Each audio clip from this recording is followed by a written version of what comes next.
프랑스 출신의 실존주의 철학자이고 소설가인 알베르 까미라고 하는 사람이 있습니다. 들어보셨죠? 까미의 대표적인 소설 작품이 이방인이라고 하는 소설 작품이 있습니다. 아무튼 이 까미라고 하는 사람은 예수를 믿지 않는 사람입니다.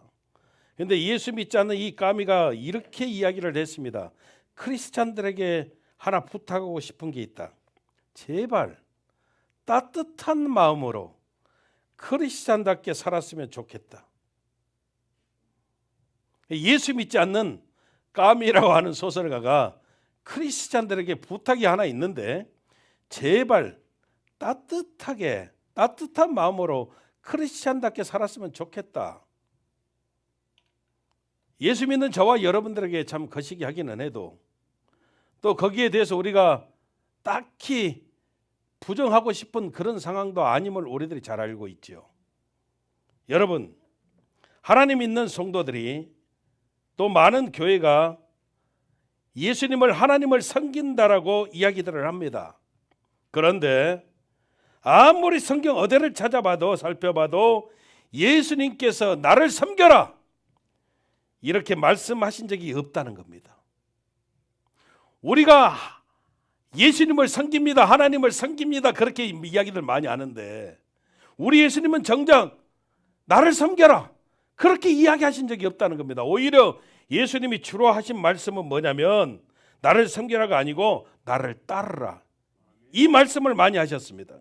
누가복음 9장 23절에 보면 아무든지 나를 따라오려거든 자기를 부인하고 날마다 자기 십자가를 지고 나를 쫓을 것이니라 따를 것이니라 이렇게 말씀하셨습니다.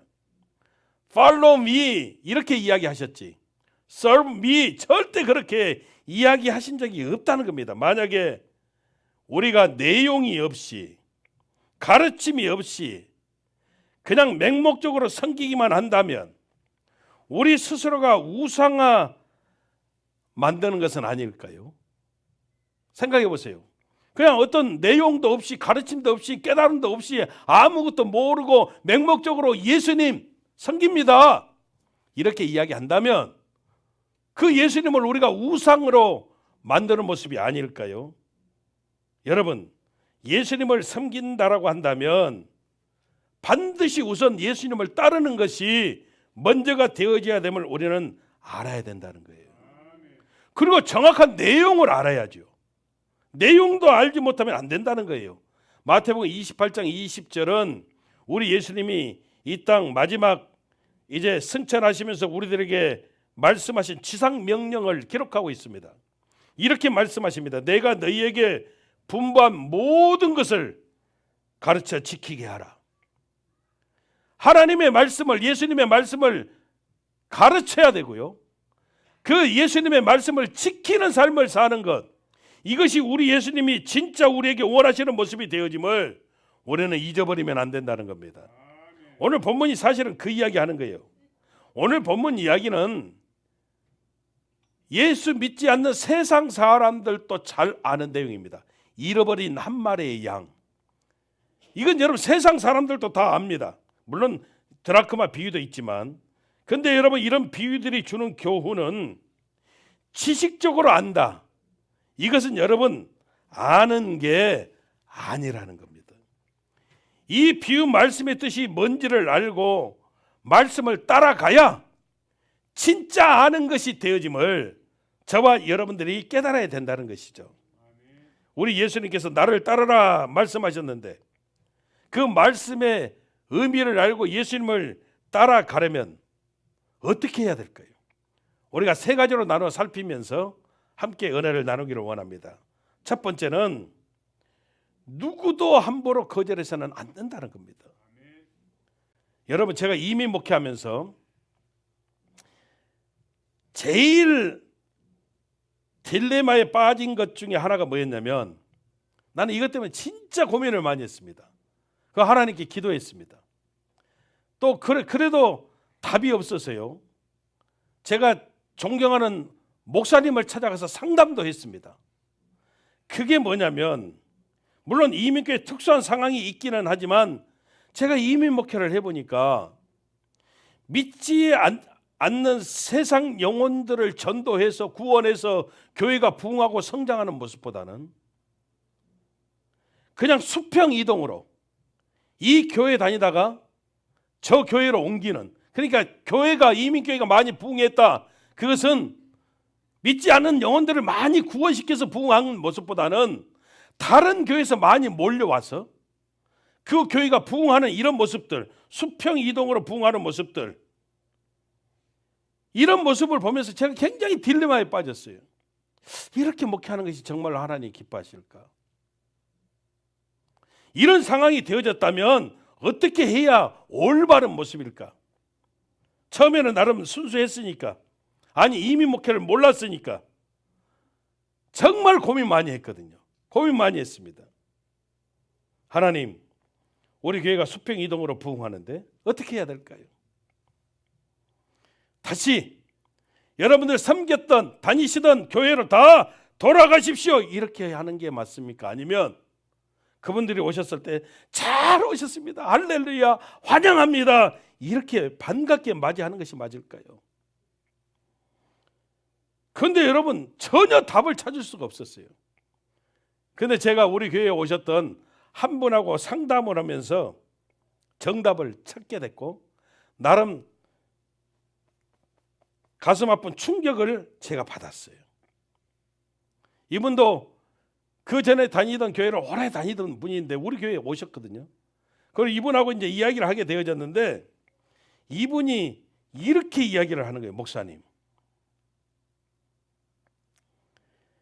교회를 옮기는 것이 쉬운 결정이라고 생각하십니까? 그러면서 이야기하셔요. 절대 아니라는 겁니다. 얼마나 힘들었으면, 얼마나 목말랐으면 교회를 옮겼겠는가 생각해 보라는 거예요.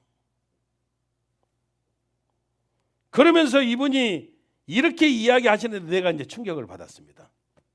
목사님은 아니시지만 어떤 목사님들은 우리들의 이 결정 있기까지 그 아픔을 이해하지 못하시고, 또 그 교회가 성도가 많으시니까 너무 자신만만하게 본인만의 의로움으로 돌아가라, 의로움 속에서 본인만의 의로움을 가지고 돌아가라, 그렇게 말씀하시는 그런 목사님들도 있었다는 거예요. 저는 그랬어요. 저는 아닙니다. 그랬지만 마음이 뜨끔했어요. 뜨끔했습니다. 제일 충격받은 게 뭐였냐면, 본인만의 의로움을 가지고 돌아가십시오, 이 부분에서 굉장히 제가 뜨끔했습니다. 그때 이민 목회할 때, 시작해서 얼마 안 됐을 때, 그때 제가 나름 결심했던 게 뭐냐면, 나는 앞으로 절대 누구라도 함부로 거절하는 목회는 안 하겠다. 그때 제가 결심했습니다.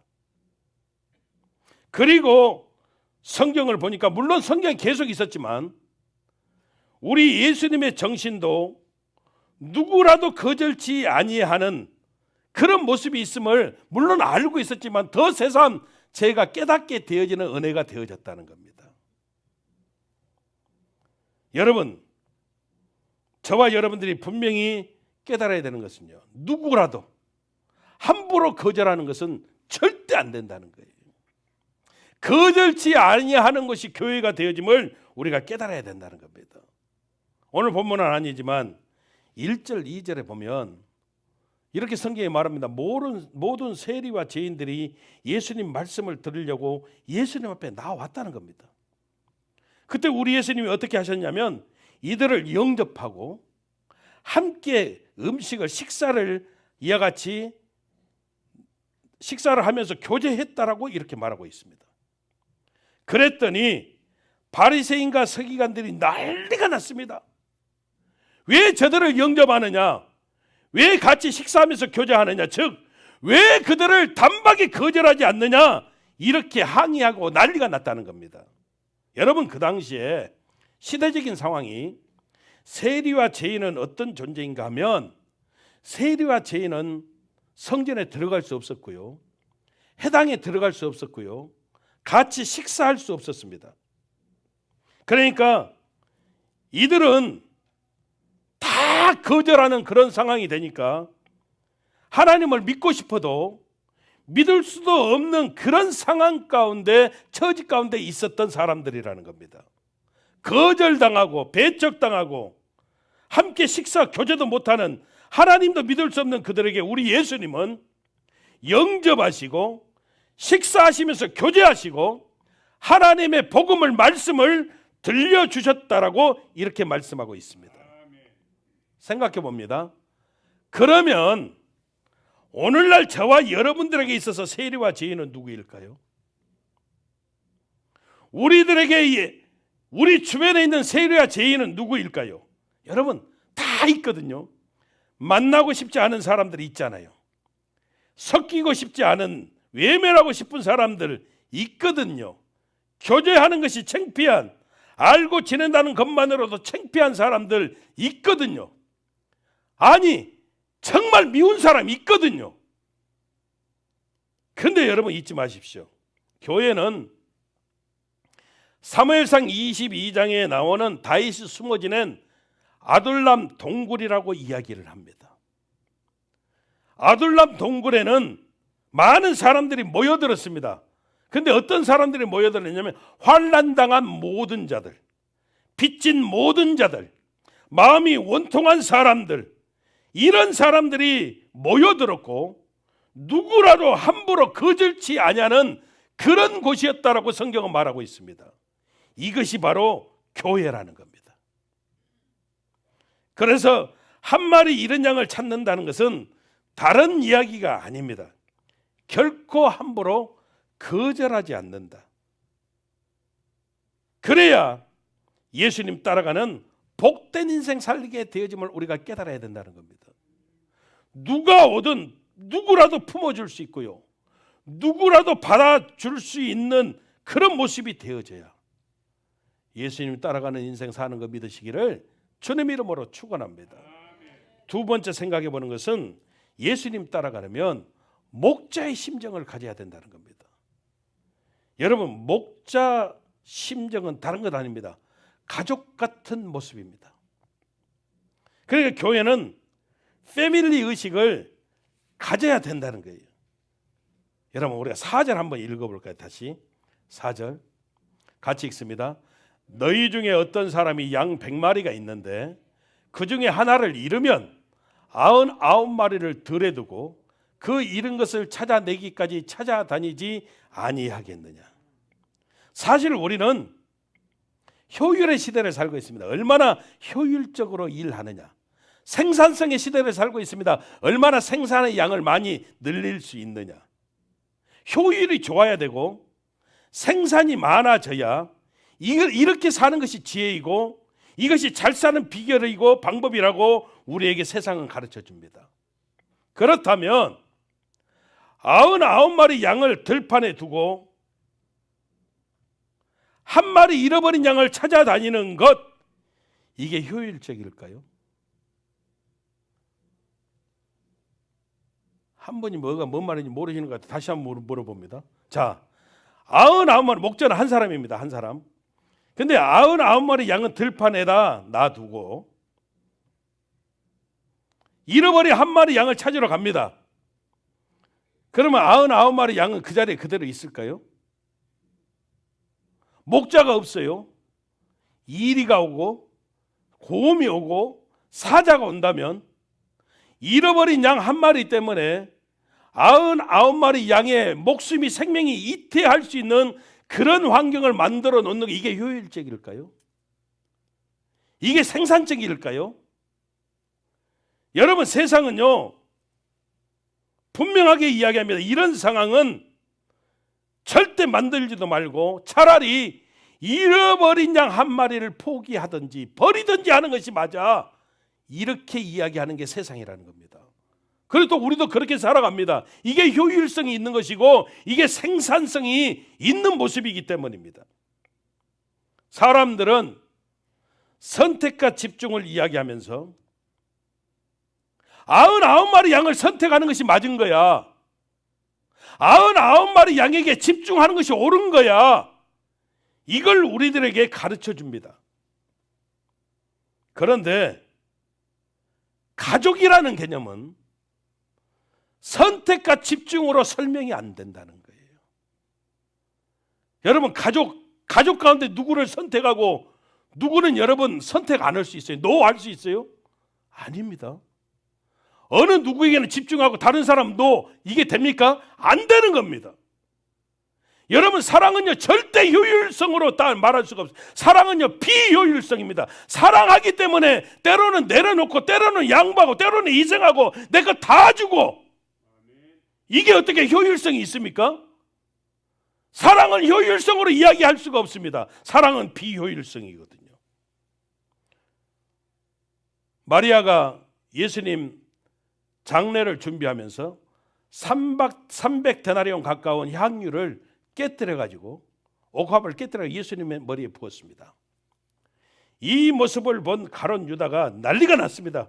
왜 그렇게 비싼 것을 함부로 낭비하느냐? 이걸 팔아서 가난한 사람에게 나눠주면 얼마나 효율적인데, 효율성 있고 생산성이 있는데 너는 왜 이렇게 하는 거야?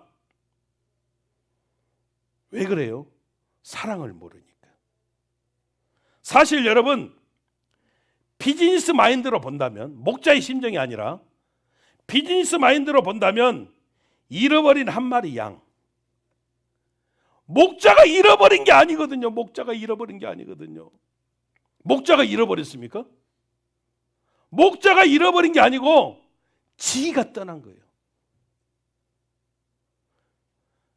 여러분, 한 마리 잃어버린 양은, 어떻게 보면 떠난 양은, 어떻게 보면 그룹에서 떠난 양은 문제 있는 양이에요.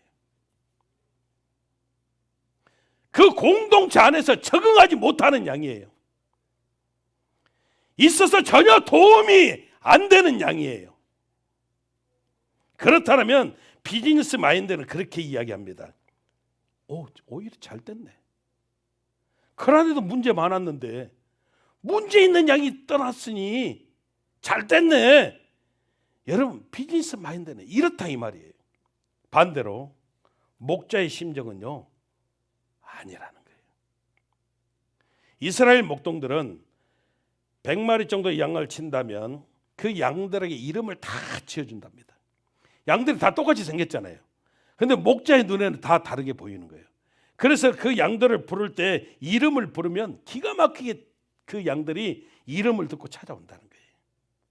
이름을 부른다는 의미가 뭐냐면 가족이라는 거예요. 가족은 여러분, 하나 잃어버리고 나머지 자식들 많아, 괜찮아, 이렇게 되는 게 가족이 아니라는 거예요. 아, 늦었다, 내일 찾자, 내일 찾자. 다들 아이고 수고하지 마요. 늦었어, 다 지금 어두워, 내일 찾아. 여러분, 가족은요 이런 개념이 아니라는 거예요. 늦어도요, 어두워도요, 가족은요 목숨 걸고 찾아야 되는 거예요. 생명은 여러분 골든타임이 있거든요. 그 시간 넘어서면 목숨 잃을지 모르거든요. 그렇기 때문에 어떤 방법을 다 하든지 간에 찾을 때까지 절대 포기하지 않고 계속 찾는 것이 가족이에요. 이게 목자의 심정이라는 거예요. 하나님이 만드신 공동체가 두 가지가 있습니다. 하나는 가정이고 또 하나는 교회입니다. 그래서 여러분, 교회 같은 가정 최고인 거예요. 가정 같은 교회 최고인 거예요. 가족 중에 여러분 한 사람이 아파봐요. 하나님, 내가 안 아프고 내 아들이 아파서 감사합니다. 그럴 수 있어요? 그럴 수 있어요? 그건 여러분 가족이 아니에요. 룸메이트로 와서 사는 다른 사람일 뿐이에요. 가족 아니에요. 한 사람이 아프면 여러분, 가족 중에 한 사람이 아프면 모든 가족들이 다 같이 아프거든요. 이게 가족이에요. 잃어버린 한 마리 양을 어떻게 생각하느냐, 어떻게 대하느냐, 비즈니스 마인드 아니에요. 여러분, 목자의 심정으로 우리가 찾을 때 이것이 여러분 예수님을 따라가는 아름다운 복된 비결이 되어짐을 분명하게 믿으시기를 주님 이름으로 축원합니다. 세 번째는 예수님 따라가려면 찾는 기쁨이 있어야 된다는 거예요. 오늘 여러분 성경 가운데 제일 많이 나오는 단어가 뭐냐? 기쁨, 즐거움이에요. 기쁨, 즐거움. 왜 기쁠까요? 왜 기쁠까요? 찾는 기쁨. 5절에서 7절까지 한번 같이 읽어볼까요? 5절에서 7절 같이 읽습니다. 시작. 또 찾아낸즉 즐거워 어깨에 메고 집에 와서 그 벗과 이웃을 불러 모으고 말하되 나와 함께 즐기자. 나의 잃은 양을 찾아 내어놓으라 하리라. 내가 너에게 이르노니 이와 같이 죄인 한 사람이 회개하면 하늘에서는 회개할 것 없는 의인 99으로 말미암아 기뻐하는 것보다 더하리라. 10절 한번 볼까요? 10절. 내가 너에게 이르노니 이와 같이 죄인 한 사람이 회개하면 하나님의 사자들 앞에 기쁨이 되느니라. 여러분 보세요. 잃어버린 양 한 마리 찾았어요. 근데 그 찾는 기쁨 때문에 어떻게 한다고? 돌아와서 잔치를 열고요, 다 같이 즐기자 기뻐한다는 거예요. 어떤 여자가 드라크마 10개가 있었어요. 동전 10개가 있었어요. 은전입니다, 드라크마는. 근데 하나를 잃어버렸어요. 하나를 잃어버렸어. 근데 자기가 찾을 수가 없으니까요, 온 사람들을 동원해가지고 등불을 들고 횃불을 들고 막 찾았어요. 한참 찾았는데 발견했어요. 너무너무 기쁜 거예요. 그래서 어떻게 했다고요? 온 동네 사람들 오라 해서 잔치를 열고요, 함께 여러분 기뻐하고 즐거워했다는 거예요. 효율성, 생산성으로 따진다면 드라크마 여러분 하나 찾으려는데 인건비 들어갔죠. 잔치 열어야 되죠. 있는 돈 다 쓰게 생겼어. 효율성으로 따진다면 여러분 비즈니스 마인드로는 설명을 할 수가 없어요. 자, 잃어버린 양 한 마리 찾았어요. 근데 온 동네 사람들하고 잔치해야 돼. 훨씬 돈 더 들어가요. 비용 더 들어가요. 효율성으로, 생산성으로 이야기한다면 설명이 안 돼요. 근데 여러분, 하나님의 기쁨, 그 다음에 여러분 더불어 기쁨, 그리고 엄청난 기쁨, 이것을 성경은 우리들에게 보여주고 있습니다. 어떻게 하면 기뻐할 수 있습니까?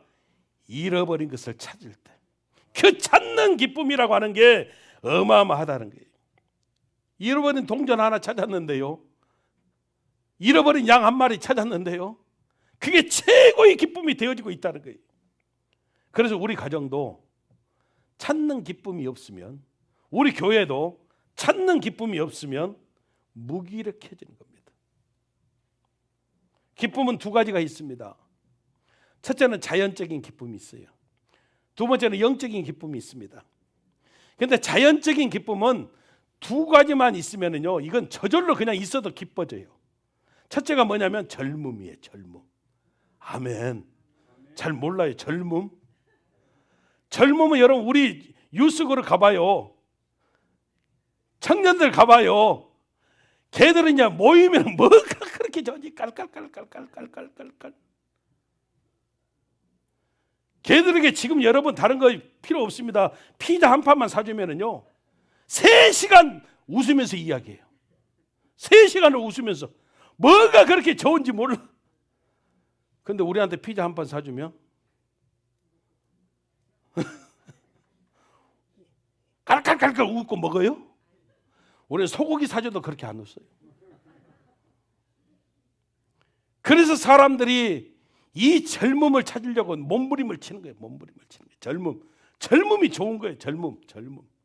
그래서 어떻게 해요? 땡기고 만들고 온통 관리 다 하잖아요. 두피 관리, 피부 관리, 몸매 관리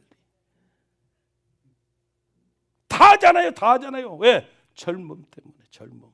젊음은 여러분 기쁨이라니까요. 그리고 두 번째가 뭐냐면 건강이에요. 건강은 여러분 기쁨이에요. 건강.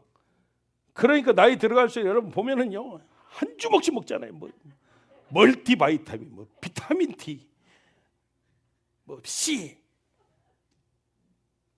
한 주먹씩 먹어요. 그 이유가 뭐예요? 건강.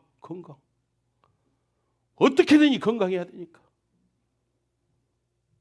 여러분, 건강하기 위해서요, 사람들이 몸부림을 쳐요. 그 이유는 뭐냐면 기쁨이 있거든요. 기쁨. 근데 여러분, 이 자연적인 기쁨은 오래 가지 않아요. 여러분들이 땡겼잖아요. 그때뿐이요. 또 누가 그러다가 여기를 찝었대요. 그때뿐이에요. 그때뿐.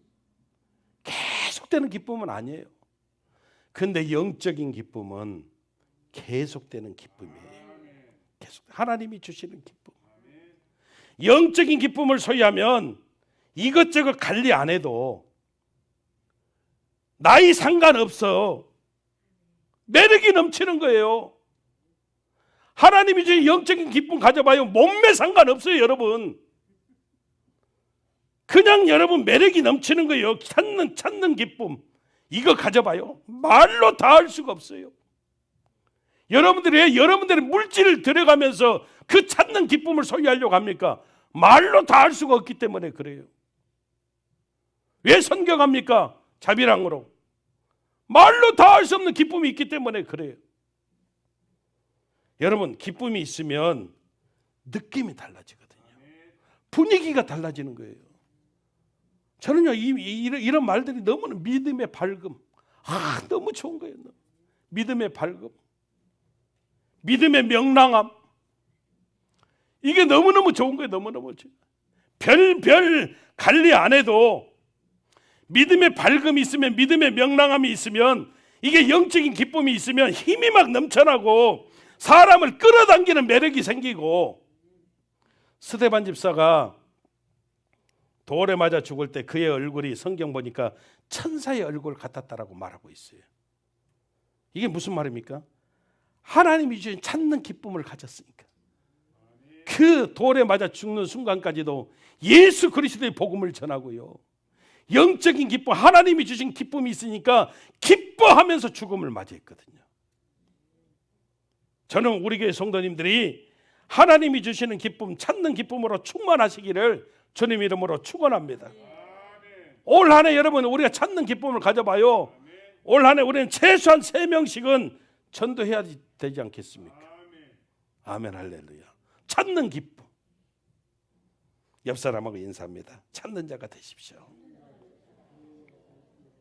찾는 자가 되십시오, 여러분. 전하는 자가 되십시오. 아멘. 여러분, 그럴 때 분명히 하나님께서 기꺼이 우리의 기도를 응답하여 주시는 놀라운 하나님의 은혜로 축복으로 함께 하시는 거 믿으시기를 주님 이름으로 축원합니다. 기도하겠습니다.